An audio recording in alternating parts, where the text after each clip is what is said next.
everyone, Stephanie from Mrs. D's Corner. Today I want to talk all about inclusion documentation, the service times, what our students are learning while we aren't there. It is no secret that we do not have enough time to do everything that we need to do.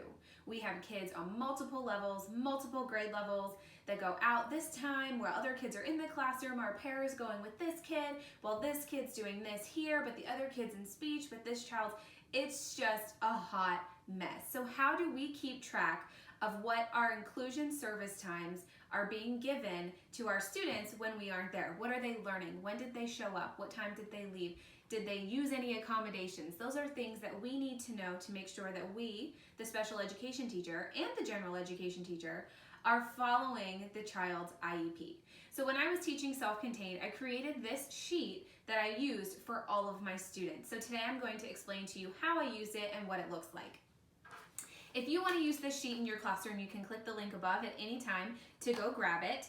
And this is what it looks like. I print it double-sided, and on one side, it shows the inclusion services documentation.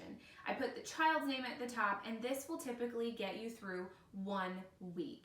So what the teacher does, or whoever is there, so if I'm in the class with the child, I'm filling this out.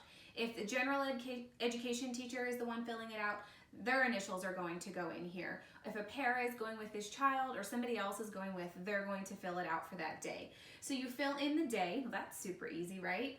The support time. So what time did the child go into inclusion and for what subject? And what times were they there? What subject? Super easy. Then there's a line here for the adult's signature. Who was with this child during this time teaching the lesson or assisting with the lesson to help this child learn? Then you have the services. So what services were provided? Was there a one-to-one para? Any of that information is what you're going to put here. Accommodations. What I like to do for the accommodations, you can leave it blank and then have them write it in. But if I'm sending this sheet to inclusion because I can't be there with the child, I want to make it as easy as possible for the adult filling this out to just check a box. So what I do is I edit it and I add the accommodations for that specific child. So when they're in class on Monday in inclusion with the para and they're doing a lesson, they can just check off, we used the slant board today with in-class support staff, and we used Zoom text on the computer when we were doing our research. They can literally, physically just check the box, and now I know what the child did. I know who was there, what exact accommodations were used. This is great for when the annual IEP comes around, and maybe you're looking back at the data because now you have the accommodation data. Are they really using these accommodations? And you can say, oh, well, we didn't really need the large print keyboard anymore, so maybe we can take that out. Or maybe you can say, okay, well, this isn't being utilized in the classroom. They don't have a large print keyboard in inclusion, so we need to get one. What's also great about this sheet is I print it front back. So on the first side, they can put all of that fun information that we just talked about. Then on the back, it's the same week. We can add additional comments. So did we work in groups? If that's not an accommodation, did we work in groups? How did we work? Did the child refuse to work? Did the child leave early? Those notes that we need to know, maybe why they didn't get those accommodations on that day, or if there was a test, we can look back at the score and see what was going on. You can add all of that here. I send this to class on a clipboard. Now my classroom is color-coded, so I have a color-coded clipboard for each of my students.